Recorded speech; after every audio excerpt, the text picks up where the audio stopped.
ರಾಜ್ಯದಲ್ಲಿ ಪೂರ್ವ ಮುಂಗಾರಿನ ಅಬ್ಬರ ದಿನದಿಂದ ದಿನಕ್ಕೆ ಜಾಸ್ತಿ ಆಗ್ತಾ ಇದೆ. ಇದರಿಂದ ನಾನಾ ರೀತಿಯ ಅವಾಂತರಗಳು ಸೃಷ್ಟಿಯಾಗ್ತಾ ಇದೆ. ಅದರಲ್ಲೂ ಕೂಡ ಕರ್ನಾಟಕದ ಕಾಶ್ಮೀರ ಕೊಡಗಿನಲ್ಲಿ ಮತ್ತೆ ಭೂಕುಸಿತದ ಆತಂಕ ಎದುರಾಗಿದೆ. ಈ ಬಾರಿಯೂ ಕೂಡ ಭೂಕುಸಿತ ಪ್ರವಾಹದ ಭೀತಿ ಸ್ಥಳೀಯರನ್ನ ಕಾಡ್ತಾ ಇದೆ. 70ಕ್ಕೂ ಅಧಿಕ ಭಾಗದಲ್ಲಿ ಮನೆ ಮಾಡಿದೆ ಈಗ ಆತಂಕ. ಈ ಬಾರಿ 4 ಪಟ್ಟು ಹೆಚ್ಚು ಮಳೆಯಾಗುವಂತಹ ಸಾಧ್ಯತೆ ಇದೆ. ಹವಾಮಾನ ಇಲಾಖೆ ಮುನ್ಸೂಚನೆಯನ್ನು ಕೊಟ್ಟಿದೆ. ಪ್ರವಾಹ ಪೀಡಿತ ಪ್ರದೇಶಗಳ ಪಟ್ಟಿಯನ್ನು ಈಗಾಗಲೇ ಜಿಲ್ಲಾಡಳಿತ ಸಿದ್ಧಪಡಿಸಿಕೊಂಡಿದೆ. NDRF ಕೊಡಗು ಜಿಲ್ಲೆಗೆ ಎಂಟ್ರಿ ಕೊಡುವಂತಹ ನಿರೀಕ್ಷೆ ಕೂಡ ಇರುವಂತಹದ್ದು. ಕೊಡಗಿನಲ್ಲಿ ಸಹಜವಾಗಿಯೇ ಆತಂಕ ಭಯ ಮನೆ ಮಾಡಿದೆ. ಕಾರಣ 2018-19 ಸಂದರ್ಭದಲ್ಲಿ ಅಲ್ಲಿ ಸೃಷ್ಟಿಸಿದಂತಹ ನರಕಯಾತನೆ ಈಗಲೂ ಕೂಡ ಕಣ್ಮುಂದೆ ಹಾಗೆ ಇದೆ. ಈ ಬಾರಿಯೂ ಕೂಡ ಅದೇ ರೀತಿಯ ಘಟನೆಗಳು ನಡಿಬಾರ್ದು ಅನ್ನುವಂಥ ಕಾರಣಕ್ಕೆ ಜಿಲ್ಲಾಡಳಿತ ಸಕಲ ರೀತಿಯ ಸಿದ್ಧತೆಗಳನ್ನು ಮಾಡಿಕೊಳ್ತಾ ಇರುವಂಥದ್ದು. ಹೇಳಿ ಕೇಳಿ ಪ್ರವಾಸಿ ತಾಣ ಕೊಡಗು ಅಲ್ಲಿ ಈಗ ಮತ್ತೆ ಭೂಕುಸಿತದ ಆತಂಕ ಎದುರಾಗಿದೆ. ಈ ಬಾರಿಯೂ ಕೂಡ ಮಳೆ ಜಾಸ್ತಿ ಆದರೆ ಪ್ರವಾಹದ ಪರಿಸ್ಥಿತಿ ನಿರ್ಮಾಣವಾದರೆ 2018-19 ಸಾಲಿನಲ್ಲಾದಂತಹ ಘಟನೆಗಳು ಮರುಕಳಿಸುವಂತಹ ಸಾಧ್ಯತೆ ಇದೆ.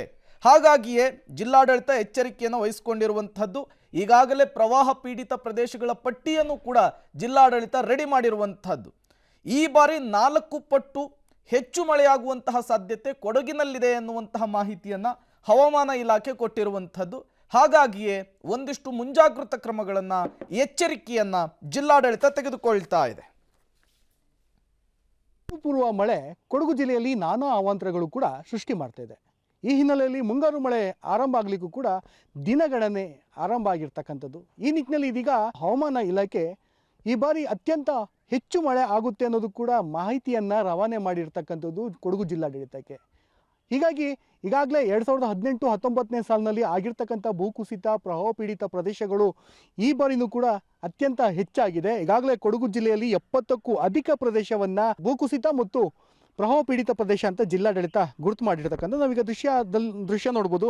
ಮಡಿಕೇರಿ ನಗರದ ಚಾಮುಂಡೇಶ್ವರಿ ನಗರ ಇಂದ್ರನಗರದಲ್ಲಿ ಇದ್ದೀವಿ. ಈ ಭಾಗದಲ್ಲಿ 2018-19 ಸಾಲಿನಲ್ಲಂತೂ ಸಾಕಷ್ಟು ಅವಾಂತರಗಳು ಕೂಡ ಸೃಷ್ಟಿಯಾಗಿತ್ತು. ಬೆಟ್ಟವೇ ಕುಸಿತು ಸಾಕಷ್ಟು ಜನರು ಕೂಡ ಅತಂತ್ರ ಪರಿಸ್ಥಿತಿಯಲ್ಲಿ ಕೂಡ ಇದ್ದರು. ಆದರೆ ಈ ಬಾರಿನೂ ಕೂಡ ಬಹುತೇಕ ಕೊಡಗಿನ 5 ತಾಲೂಕುಗಳು ಏನಿದೆ 5 ತಾಲೂಕುಗಳಲ್ಲೂ ಕೂಡ ಸುಮಾರು 70ಕ್ಕೂ ಅಧಿಕ ಪ್ರದೇಶ ಏನಿದೆ ಆ 70 ಪ್ರದೇಶವು ಕೂಡ ಭೂಕುಸಿತ ಪ್ರದೇಶ ಅಂತ ಹೇಳಲಾಗ್ತಾ ಇದೆ. ಮತ್ತು ಪ್ರವಾಹ ಪೀಡಿತ ಪ್ರದೇಶ ಅನ್ನೋದು ಕೂಡ ಜಿಲ್ಲಾಡಳಿತ ಈಗಾಗಲೇ ಮಾಹಿತಿಯನ್ನು ಕೊಟ್ಟಿದೆ. ಆದರೆ ಪ್ರತಿ ಬಾರಿನೂ ಕೂಡ ಮಳೆಗಾಲ ಬರುವಂತಹ ಸಂದರ್ಭದಲ್ಲಿ ಇಲ್ಲಿ ಏನು ಪ್ರವಾಹ ಪೀಡಿತ ಪ್ರದೇಶ ಇರ್ಬೋದು ಭೂಕುಸಿತ ಪ್ರದೇಶ ಏನಿರ್ಬೋದು ಅಂಥವರಿಗೆ ಆ ಸುತ್ತಮುತ್ತ ಇರತಕ್ಕಂಥ ನಿವಾಸಿಗಳಿಗೆ ಬರೀ ಒಂದು ನೋಟಿಸನ್ನು ನೀಡಿ ಸುರಕ್ಷಿತ ಸ್ಥಳಗಳಿಗೆ ತೆರಳಿ ಅನ್ನೋದು ಮಾತ್ರ ಹೇಳಲಾಗ್ತದೆ ಹೊರತು ಶಾಶ್ವತವಾದಂತಹ ಯಾವುದೇ ಪರಿಹಾರವನ್ನು ಇವತ್ತರೆಗೂ ಸಹ ಕಂಡುಕೊಂಡಿಲ್ಲ. ರಾಜ್ಯ ಸರ್ಕಾರನೂ ಕೂಡ ಎಡವಿರ್ತಕ್ಕಂಥದ್ದು, ಜಿಲ್ಲಾಡಳಿತ ಕೂಡ ಎಡವಿರ್ತಕ್ಕಂಥದ್ದು. ಹೀಗಾಗಿ ಬರೀನು ಮಹಾಮಳೆ ಬಂತು ಅಂದರೆ ಗುಡ್ಡಗಾಡುವ ನಿವಾಸಿಗಳಿಗೆ ಬೆಟ್ಟ ಪ್ರದೇಶದಲ್ಲಿ ವಾಸ ಮಾಡುವಂತಹ ನಿವಾಸಿಗಳು ಒಂದು ರೀತಿ ಆತಂಕಕ್ಕೆ ಒಳಗಾಗ್ತಾರೆ. ಪ್ರತಿ ಬಾರಿನೂ ಆಶ್ಲೇಷ ಮಳೆ, ಅದರಲ್ಲೂ ಆಗಸ್ಟ್ ತಿಂಗಳಲ್ಲಿ ಸುರಿಯುವಂತಹ ಮಹಾಮಳೆ ಏನಿದೆ ಆ ಮಳೆಯಲ್ಲಂತೂ ಸಾಕಷ್ಟು ಜನರು ನೆಮ್ಮದಿಯನ್ನೇ ಕಳ್ಕೊಳ್ತಾರೆ. ಕಾಳಜಿ ಕೇಂದ್ರಗಳಿಗೆ ಹೋಗಿ ತಮ್ಮ ಜೀವನವನ್ನು ಕಳೆಯುವಂತಹ ಸ್ಥಿತಿ ನಿರ್ಮಾಣವಾಗುತ್ತೆ. ಹೀಗಾಗಿ ಜಿಲ್ಲೆಯ ಜನರು ಒಂದೇ ಒಂದು ಬೇಡಿಕೆ, ಪ್ರತಿ ವರ್ಷವೂ ಕೂಡ 2018-19 ಸಾಲಿನೆಲ್ಲ ಬರೀ ಅದನ್ನೇ ಅವಲಂಬಿಸ್ಕೊಂಡು ಆ ಆಧಾರದ ಮೇಲೆ ಬರೀ ನೋಟಿಸನ್ನು ಕೊಡ್ತೀರಾ, ಸುರಕ್ಷಿತ ಸ್ಥಳಗಳಿಗೆ ತೆರಳಿ ಅಂತ ಹೇಳ್ತೀರಾ ಹೊರತು ಶಾಶ್ವತವಾದಂತಹ ಪರಿಹಾರವನ್ನು ಇದುವರೆಗೂ ಕೂಡ ನೀಡಲಿಲ್ಲ. ಈಗ ಪ್ರತಿ ಬಾರಿ ಬರೀ ನೋಟಿಸ್ಗೆ ಸೀಮಿತ ಆಗ್ತಾಯಿದ್ದೀವಿ, ನಮ್ಮನ್ನು ಒಂದಷ್ಟು ಪರಿಗಣಿಸಿ ನಮಗೂ ಶಾಶ್ವತವಾದಂತಹ ಯೋಜನೆಯನ್ನು ಒಂದು ರೂಪಿಸಿ ನಮಗೂ ಮನೆ ಸುರಕ್ಷಿತವಾದಂತಹ ಸ್ಥಳದಲ್ಲಿ ಒಂದು ಜಾಗವನ್ನು ಗುರುತು ಮಾಡಿ ತಮಗೂ ಒಂದು ನಿವೇಶನವನ್ನು ನೀಡಿ ಅನ್ನೋದು ಕೂಡ ಗುಡ್ಡಗಾಡು ನಿವಾಸಿಗಳ ಆಗ್ರಹ ಕೂಡ ಆಗಿರ್ತಕ್ಕಂಥದ್ದು. ಕ್ಯಾಮ್ರಾಮನ್ ಶಿವ ಜೊತೆ ಮಲ್ಲಿಕಾರ್ಜುನ್, ಪಬ್ಲಿಕ್ ಟಿವಿ, ಮಡಿಕೇರಿ. ಇನ್ನೇನು ಕೆಲವು ದಿವಸದಲ್ಲಿ ಕೊಡಗಿಗೆ ಮುಂಗಾರು ಪ್ರಾರಂಭ ಆಗಲಿದೆ.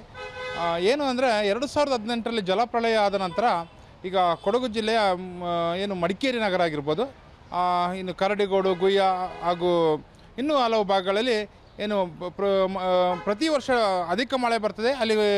ಅಲ್ಲಿ ಏನು ಅಂತೇಳಿದ್ರೆ ಅಲ್ಲಿ ವಾಸ ಮಾಡೋರು ಒಂದು ಭಯದ ವಾತಾವರಣ. ಇನ್ನು ಕೊಡಗಲ್ಲಿ ಗುಡ್ಡಗಾಡು ಪ್ರದೇಶ ಆಗಿರೋದ್ರಿಂದ ಪ್ರತಿ ವರ್ಷ ಮಳೆಗೆ ಅಲ್ಲಿನ ವಾಸಿಸಿದವರಿಗೆ ಒಂದು ಭಯದ ವಾತಾವರಣ ಇದೆ. ಇಲ್ಲಿ ಸ್ಥಳೀಯ ಆಡಳಿತ ಪಂಚಾಯಿತಿ ಆಗಿರ್ಬೋದು, ಜಿಲ್ಲಾಡಳಿತ ಹಾಗೂ ನಗರಸಭೆಯಿಂದ ಈ ಮಳೆಗಾಲ ಬರುವಾಗ ಅವರಿಗೆ ಕೇವಲ ಒಂದು ನೋಟಿಸ್ ಇಶ್ಯೂ ಮಾಡಿ ಅವ್ರನ್ನ ಬೇರೆಡೆ ಸ್ಥಳಾಂತರ ಮಾಡಲಿಕ್ಕೆ ಅವರು ತನ್ನ ನೆಂಟರಿಷ್ಟ ಮನೆ ಇಲ್ಲ ಬೇರೆ ಕಡೆ ಹೋಗೋಕ್ಕೆ ಒಂದು ನೋಟಿಸ್ ಇಶ್ಯೂ ಮಾಡ್ತಾರೆ.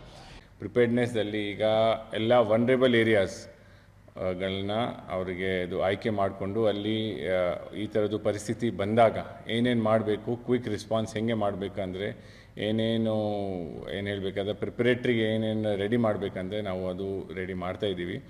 ಅದರ ಜೊತೆಗೆ ಭೂಕುಸಿತ ಪ್ರದೇಶದಲ್ಲಿ ಅದರಲ್ಲಿ ಕೂಡ ಪ್ರೋನ್ ಏರಿಯಾಸ್ಗಳಲ್ಲಿ ಕೂಡ ನಾವು ನಿಗಾ ಇಟ್ಕೊಂಡಿದ್ದೀವಿ. ಏಕೆಂದರೆ ಅದರಲ್ಲಿ ಏನಾದರೂ ಚಟುವಟಿಕೆಗಳು ಆಯಿತು ಅಥವಾ ಏನಾದರೂ ಸ್ವಲ್ಪ ಅಬ್ಸರ್ವೇಷನ್ ಆಯಿತು ಅಂದರೆ ಲೋಕಲ್ ಜನರ ಜೊತೆಗೆ ಟಚಲ್ಲಿ ಇರ್ತೀವಿ. ಅದ್ರ ಜೊತೆಗೆ ನಾವು ಎಲ್ಲ ನಮ್ಮ ಕಮ್ಯುನಿಕೇಷನ್ಸ್ ಚಾನೆಲ್ವನ್ನು ಈಗ ಆ್ಯಕ್ಟಿವೇಟ್ ಮಾಡ್ಕೊಂಡಿದ್ದೀನಿ. ಇನ್ಕ್ಲೂಡಿಂಗ್ ನಮ್ಮ ಝೋನಲ್ ಹೋಬ್ಳಿ ವೈಸ್ ಆಫೀಸರ್ಸ್ ಕೂಡ ನಾವು ನೇಮಕ ಮಾಡಿದ್ದೀವಿ, ಅವರಿಗೆ ಕೂಡ ಆ್ಯಕ್ಟಿವೇಟ್ ಮಾಡ್ಕೊಂಡಾಯಿತು. ಈಗ ನೋಡಿ, ಈ ಕೊಡಗಿನ ಭಾಗದಲ್ಲಿ ಬೆಟ್ಟ ಗುಡ್ಡಗಳ ಮೇಲೆ ಹೋಮ್ ಸ್ಟೇ ರೆಸಾರ್ಟ್ಗಳನ್ನು ಕಟ್ಟೋರ ಸಂಖ್ಯೆ ಜಾಸ್ತಿ ಆದಾಗಿನಿಂದ ಕೂಡ ಈ ರೀತಿಯ ಪ್ರವಾಹ ಮತ್ತು ಭೂಕುಸಿತ ಅಲ್ಲಿ ಜಾಸ್ತಿ ಆಗ್ತಾ ಇದೆ. ಅದು ಮಾನವನ ಸ್ವಯಂಕೃತ ಅಪರಾಧ ಅಂತ ಕೂಡ ಹೇಳಲಾಗ್ತಾ ಇದೆ. ಈ ಬಾರಿ ಕೂಡ ಮಳೆಗಾಲ ಹೆಚ್ಚಾಗುವಂತಹ ಸಾಧ್ಯತೆ, ಅದರಲ್ಲೂ ಕೂಡ ಪ್ರತಿ ವರ್ಷಕ್ಕಿಂತ ಈ ಬಾರಿ 4 ಪಟ್ಟು ಮುಂಗಾರು ಮಳೆ ಅಬ್ಬರಿಸಬಹುದು ಕೊಡಗು ಭಾಗದಲ್ಲಿ ಅನ್ನುವಂತಹ ಮುನ್ಸೂಚನೆ ಸಿಕ್ಕಿರೋದ್ರಿಂದ ಸಹಜವಾಗಿಯೇ ಸ್ಥಳೀಯರಲ್ಲಿ, ಮಡಿಕೇರಿ ಭಾಗದ ಜನರಲ್ಲಿ, ಅದರಲ್ಲೂ ಕೂಡ ಈ ಗುಡ್ಡದ ಮೇಲೆ ಮನೆ ಇರೋರಿಗೆ ಆತಂಕ ಮನೆ ಮಾಡಿರುವಂಥದ್ದು.